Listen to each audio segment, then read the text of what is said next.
سال 137 پس از میلاد مسیح برابر با 890 سال پس از تأسیس روم. رومی ها صدها سال است که از شمال ترکیه تا جنوب سوریه را تحت استیلای خود دارند و این منطقه را روم شرقی می‌نامند. رومی ها خود را متمدن ترین مردم عصر خویش تصور می‌کنند، اما در حقیقت باید عصر سلطه آنان را از طرفی عصر توسعه معماری، شهرسازی و مدنیت نامید و از طرفی دوران سقوط ارزش‌های انسانی و عصر توحش و بربریت. فیلادلفیا یکی از ایالات روم شرقی است که امروز آن را عمان پایتخت کشور اردن می‌نامند. پیک‌های مخصوص از روم وارد فیلادلفیا شده و خبر بازدید قریب الوقوع امپراتور روم هادریانوس را از ایالات روم شرقی از جمله فیلادلفیا به دیوکلتیانوس فرماندار فیلادلفیا می‌دهند و این خبر برای رومی‌ها بسیار مسرت بخش و خوشحال کننده است. دیوکلتیانوس یا به قول مردم بومی منطقه دقیانوس فرماندار مقتدر و قسی القلبی است که بویی از ترحم نبرده است. پس از عروج عیسی ابن مریم به آسمان، آیین الهی او به تدریج در حال گسترش است و این برای روم قابل تحمل نیست. رومی ها که پیرو خدایان المپ بوده و الهه های گوناگون را می پرستند نمی توانند شاهد سقوط و اضمحلال آیین بت پرستی باشند و رشد و گسترش یگانه پرستی را ببینند. از این رو به شدت با پیروان آیین جدید مبارزه کرده آنان را آزار و شکنجه می کنند. ولی با این همه سخت گیری ها تا کنون نتوانستند راه گسترش آیین جدید را مسدود کنند.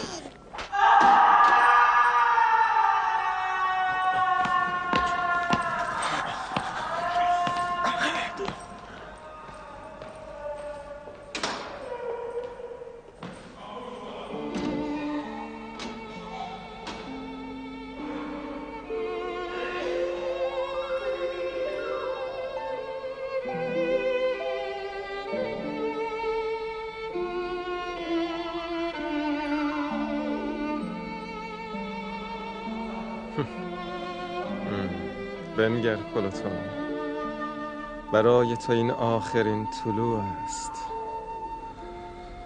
شاید خورشید فردا را مشاهده نکنی. امروز رخت سفر خواهی بست.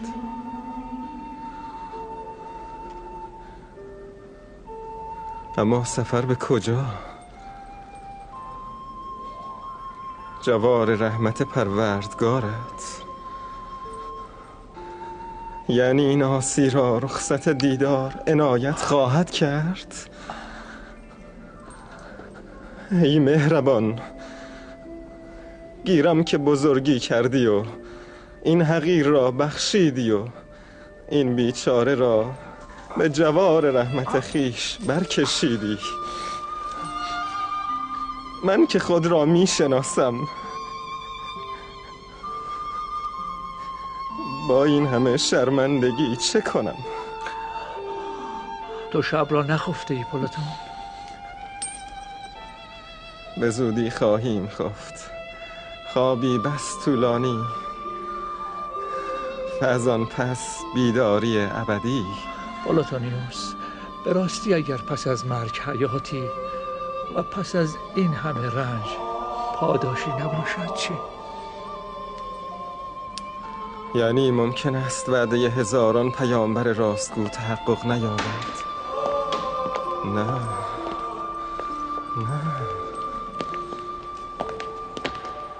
پلوتونیوس سانکتوس، برخیز. در را باز کن. برخیز. او را کجا میبرید؟ دادگاه. راه بیا. خدا با ماست پلوتونیوس. رحمت پروردگار در انتظار توست. نترس. خاموش. به خدا متکی باش. نترس پلوتونیوس. شجاع باش پلوتونیوس. ایمانت را به دنیا نفروشی.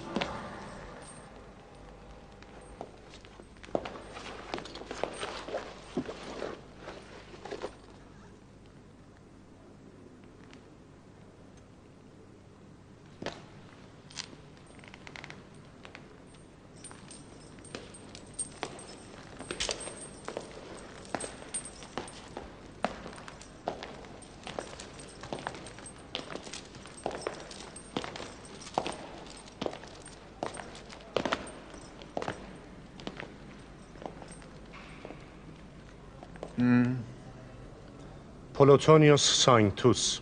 ملیت؟ رومی. اهل؟ همین شهر، فیلادلفیا. اتهام را بخوان.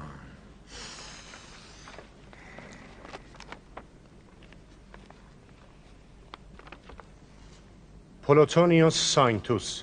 اتهامات وارد این که او به جای سجده و تعظیم در برابر مجسمه های خدایان و تندیس مقدس امپراتور هادریانوس، مجسمه امپراتور را شکسته و پس از دستگیری نه تنها توبه نکرده، بلکه خدایان پر افتخار روم و همچنین جوپیتر قادر والا را انکار کرده و به دین گازران و غلامان، یعنی به دین مسیح در آمده است.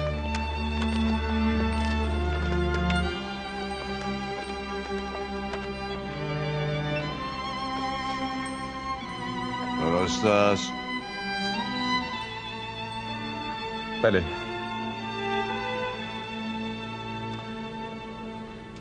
مجازات تو مرگ است، اما بدترین مرگ ها، یعنی سوختن در آتش.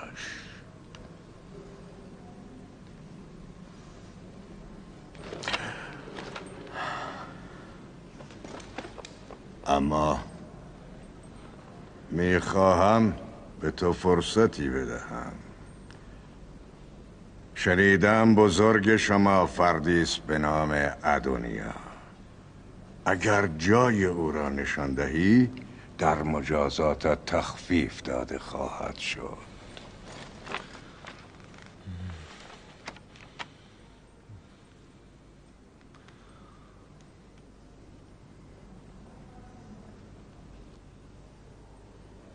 ابله.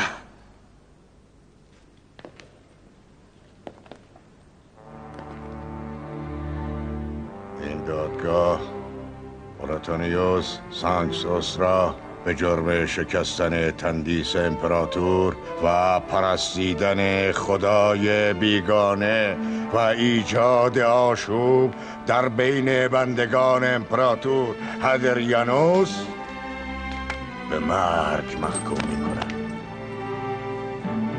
طبق این حکم تو امروز ظهر در مقابل معبد آپولون در آتش افکنده خواهی شد.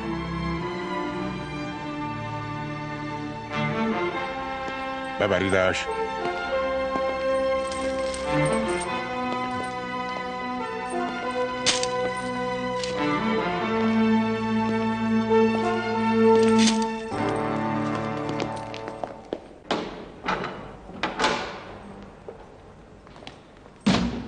آی زندانبان، بیا او را تحویل بگیر.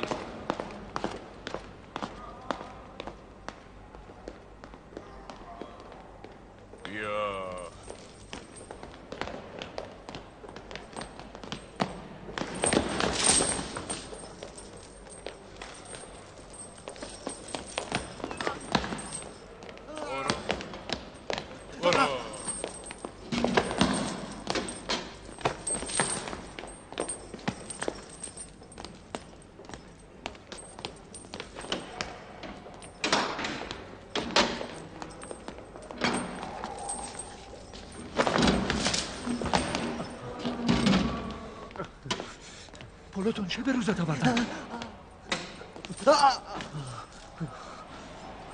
چه شد؟ چه شد پلوتون؟ امروز همچون پروانگان در آتش خواهم سوخت. آتش؟ آری، آتش.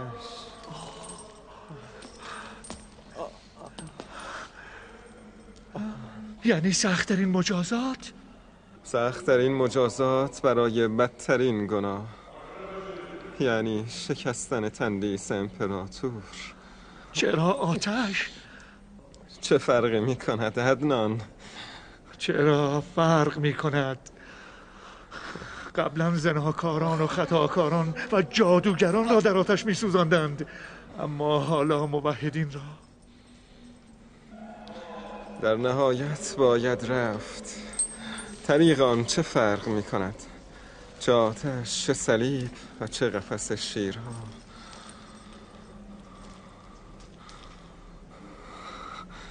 به زودی در این خاک مدفون خواهم شد.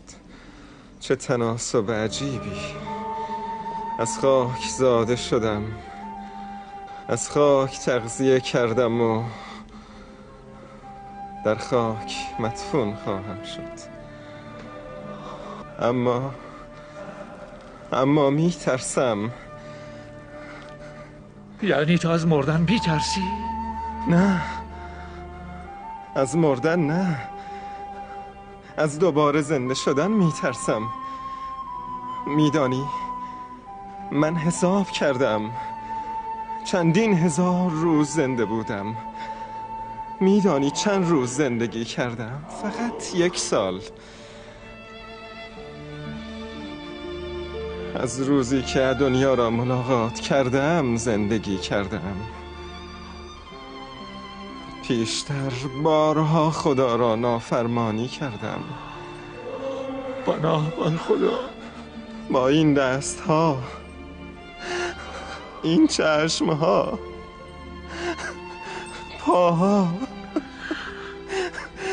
و اینک در این لحظات آخر نمیدانم خدا مرا بخشیده است یا نه. نگران نباش بلوتو، تو در این مدت کوتاه جبران کرده ای و اینک نیز با جان خیش جبران میکنی. بگیر من تو را شکست خواهم داد. خیال کردی نمیتوانی، هرگز نمیتوانی. حالا میبینی خواهی دید. من عالم شمشیر را خوب میدانم. بگیر. چه شد گالوس؟ من کشته شدم. بیا تو رو ببوسم. صبر کن ببینم. مرا میکشی؟ آرامتر. بریم ارکمیت را ببر. من پیرمرد روزی چند بار باید دست تو بمیرم. آرام باشید، میهمان داریم. اطاعت کن. من میخواهم بازی کنم.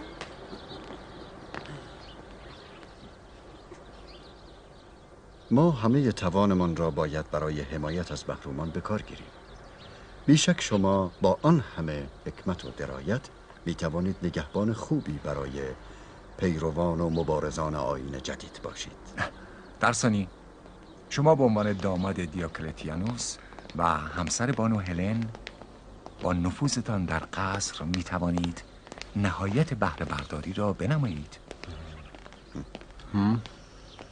عالی جنابان، عالی جناب، سربازی از طرف قصر آمده. گویا از جانب دیوکل دقیانوس پیام آورده. بسیار خوب، بگو داخل شود. بیا تو سرباز. هنوز نمیتواند درست تلفظ کند. دیوکلتیانوس را میگوید دقیانوس. برو جلو. روز بخیر عالی جنابان. روز بخیر. جناب دیوکلتیانوس شما و بزرگان شهر را جهت امر مهمی به قصر فرا خواندند. بسیار خوب. امری نیست قربان؟ بفرمایید.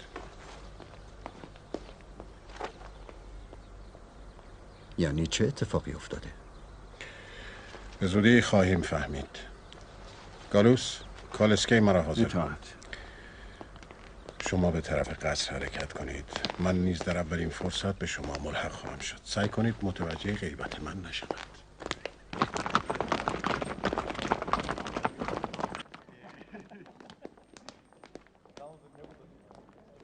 راه برید. چه شده؟ باید از ما خبرهای رسیده نمیدانم چرا تمام اعیان شهر را به اینجا فرا زد. چه درود بر شما. نمیدانم بزرگان یهود را چرا خبر کردند. حتما امر مهمی پیش آمده. درود بر عالی جناب. درود بر قاضی سپیک از روم رسیده. درود بر مشاوران جناب دیوکلتیانوس. درود بر شما. درود بر شما. درود بر قاضی جولیوس و دیگر بزرگان. به به جناب قاضی. میبخشید جناب جولیوس، من چند لحظه با شما کار دارم. میخواستم گزارشی از محاکمات را عرض برسانم. عالی جنابان، عالی جناب دیوکلتیانوس مشغول مذاکره با پیک‌هایی هستند که از روم رسیدند. عالی جنابان باید کمی صبر کنند. بهتر ما به گزارش خود میرسیم. تعداد دستگیر شدگان امروز 11 نفر است که 6 نفر آنان مسیحی‌اند و با بقیه هم جرایم گوناگون دارند. از محاکمات چه خبر؟ خبرهای خوبی ندارم. بیشتر مسیحیان مقاومت میکنن، اما کسانی هم هستن که توان مقاومت ندارن و توبه میکنن یا وادار به توبهشان میکنیم. توبه کنندگان همکاری هم میکنند؟ بعضی از آنها. مثلا یکی از معتقدین به تسلیس امروز مخفیگاه ادونیای مبلغ را افشا کرد. او را دستگیر کردید؟ خیر عالی جناب. او طعمه بسیار خوبی است. اگر او را تحت نظر بگیریم با پیروانش یک جا می توانیم دستگیرشان کنیم. بسیار خوب. پس کاملا مراقب باشید طعمه نگریزد. من 1 نفر را به مراقبت خواهم گمارد.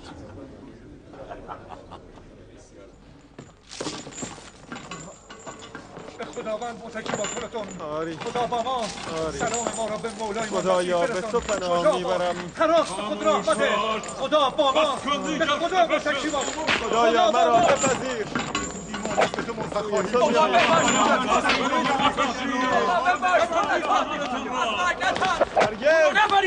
او را نبرید مقاومت کنید.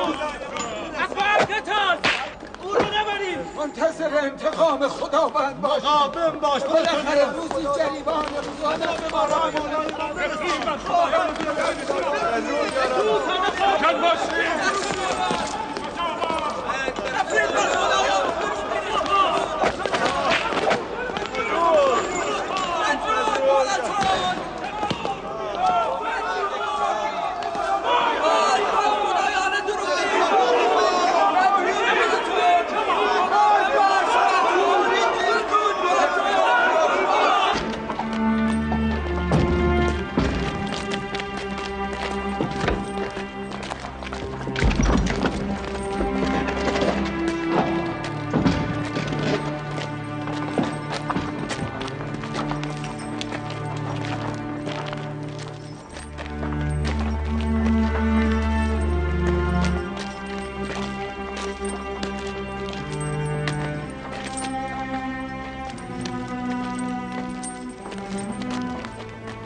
خدایان روم را کافر شده است. تندیس امپراتور را شکسته، گستاخ شده است. او را باید سوزاند. آره. تندتر قدم بردار. هجوم.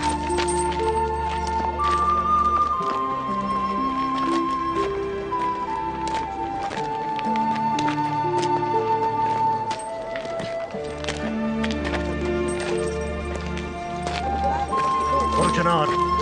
کنار بایست. تو را باید کشت. تو را باید سوزاند. راه را باز کنید.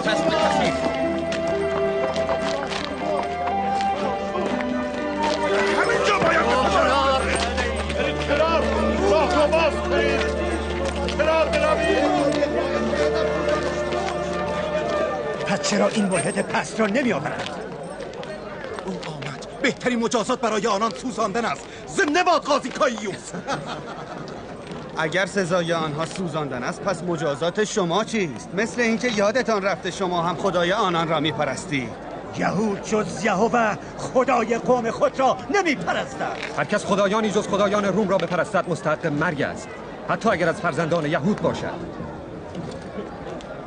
تو حق نداری به قوم یهود اهانت کنی. چرا میخواهی چه کنی مردک رز؟ ساکت باشید. چه خبر است؟ آرام باشید. کنار بروید. راه را باز کنید. راه را باز کنید. کنار بیستید. کنار بیستید. حتما بخور مردک مدعون. حرکت کن.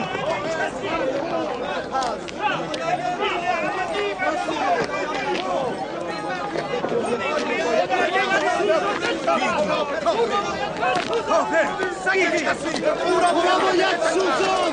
سگ کسی او را سخت مرکز. او را باید باید را از بین بود.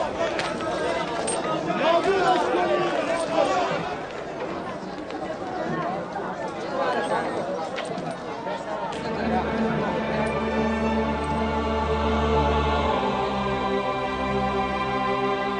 جوان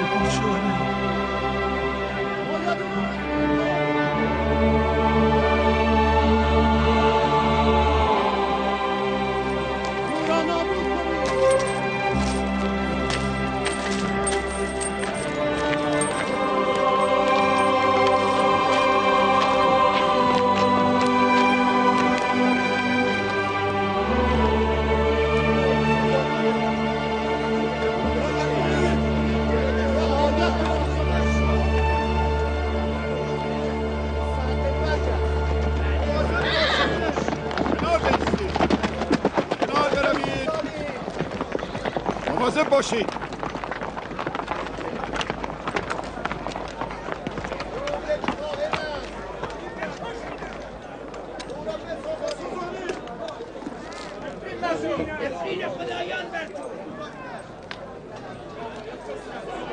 به حکم دادگاه عالی فیلادلفیا و به فرمان عالی جناب دیوکلتیانوس، پلوتونیوس سانکتوس اهل فیلادلفیا به جرم توهین به خدایان و امتناع از تقدیم قربانی به پیشگاه تندیس مقدس امپراتور و شکستن تندیس و نیز به جرم گرویدن به دین دروغین عیسی ناصری محکوم به مرگ می شود.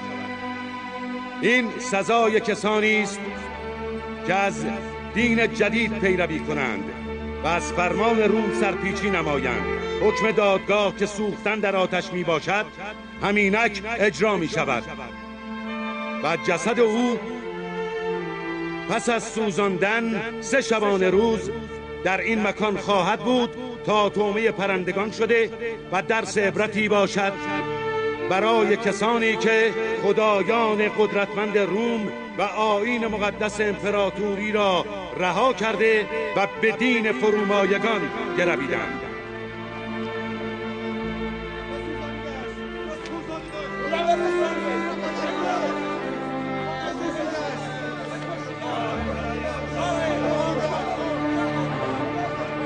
شروع کنید.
دست نگه دارید.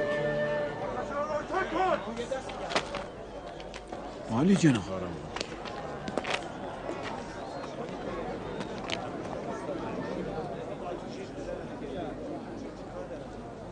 پلوتونیوس سانکتوس، آیا قبل از مرگ حرفی برای گفتن داری؟ این آخرین مهلتی است که به هر متهم داده می شود.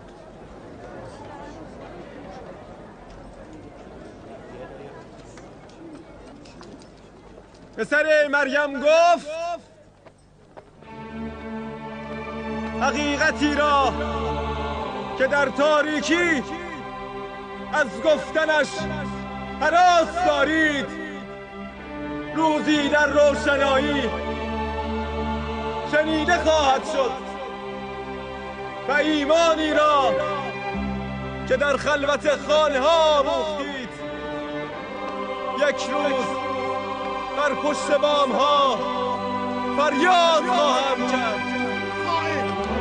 او باید بمیرد چرا باطری از سوزانده شود. او خائن است. او را بسوزانی. او باید کشته شود.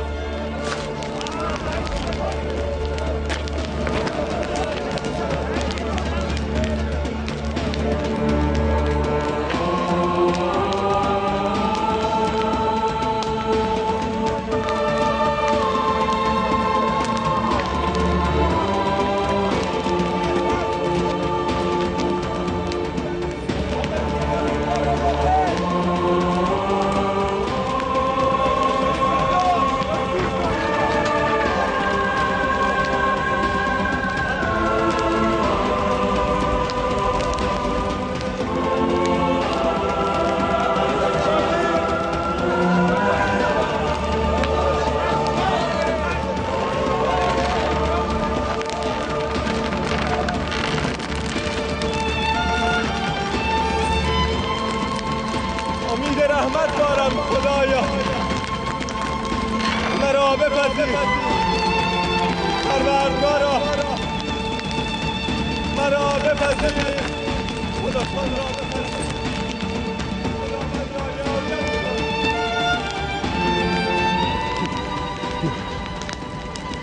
خداتون سلام ما را به مولایمان مسیح برسان.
عالی جناب دیوکلتیانوس.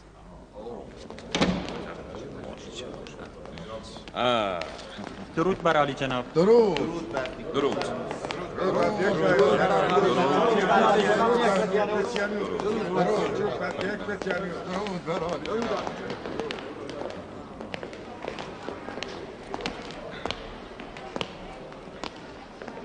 درود بر عالی جناب. راحت باشید.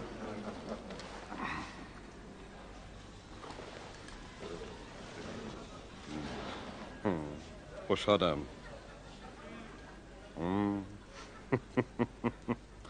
خوشحالم که همه شما را در اینجا میبینم.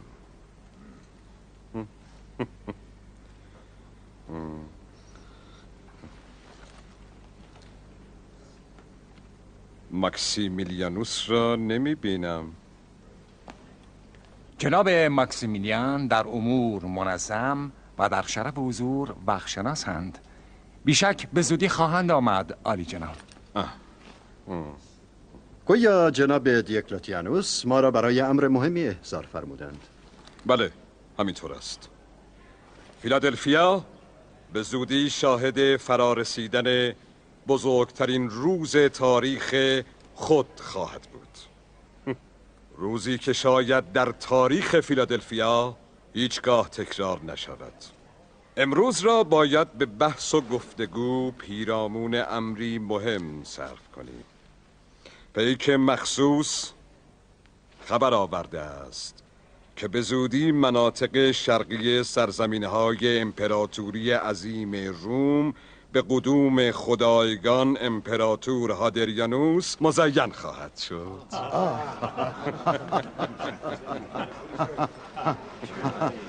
سپاس بر جوپیتر قادر والا. سپاس که چنین افتخار بزرگی نصیب ما شده است. و ایشان احتمالاً در مسیر سفرشان به اورشلیم در فیلادلفیا نیز توقفی کوتاه خواهند داشت. چه افتخار بزرگی.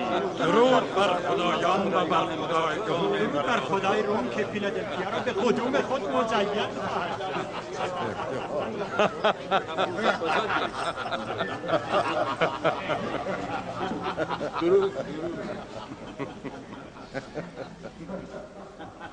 فرمودید احتمالاً خواهند آمد، یعنی اطمینان ندارید؟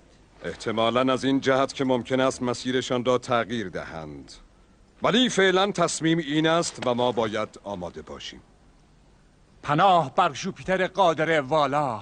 چه سعادتی دیدار با امپراتور. نه، دیدار با خدای ملت روم، بلکه خدای نیمی از جهان.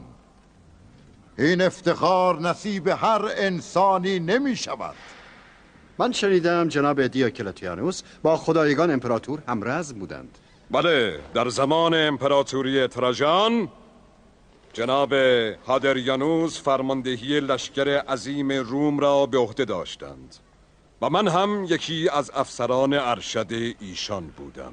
آیا این درست است که شما جان عالی جناب هادریانوس را نجات دادید؟ میبخشید عالی جناب. من آنگونه که شنیدم صحنه بسیار عجیبی بوده است. در جنگ با ایرانیان به ناگاه دشمن هجوم آورده و بسیاری از رومی ها را وادار به عقب نشینی می کنند و جناب هادریانوس در محاصره قرار می گیرند. لحظه ای درنگ به قیمت جان ایشان تمام می شده است. لذا جناب دیوکلتیانوس که وضع را بسیار خطرناک می بینند درنگ را جایز ندانسته با عرابه حلقه محاصره را شکسته و ایشان را نجات می دهند.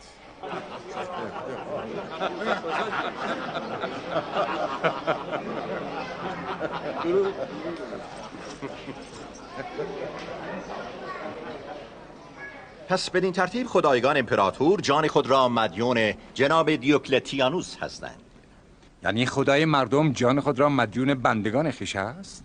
این سخن از مشاور بلند پایه‌ای چون شما شایسته نیست؟ این سخن عجیب نیست. خدایان را تنها خدایان میتوانند نجات دهند. البته میدانید که بندگان بازوی خدایانند و گاه از آنان برای نجات یکدیگر استفاده میکنند. البته ناگفته نماند که نجات جناب هادریانوس به دست جناب دیوکلتیانوس زمانی رخ داده که هنوز جناب هادریانوس به مقام خدایی ارتقا نیافته بودند.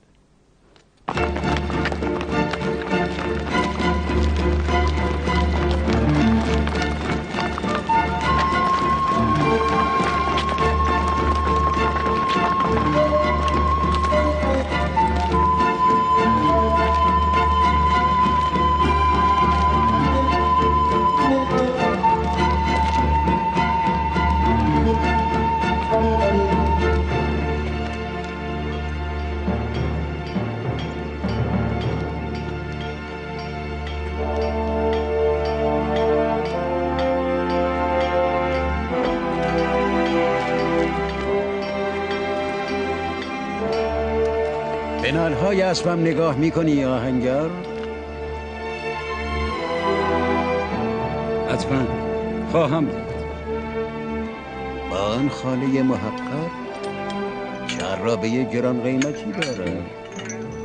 سانکتوس را میگویی؟ نه، ظاهرا مهمان دارد. پس نام او سانکتوس؟ آری، پلاتونیوس سانکتوس. صاحب خانه پلاتونیوس سانکتوس است.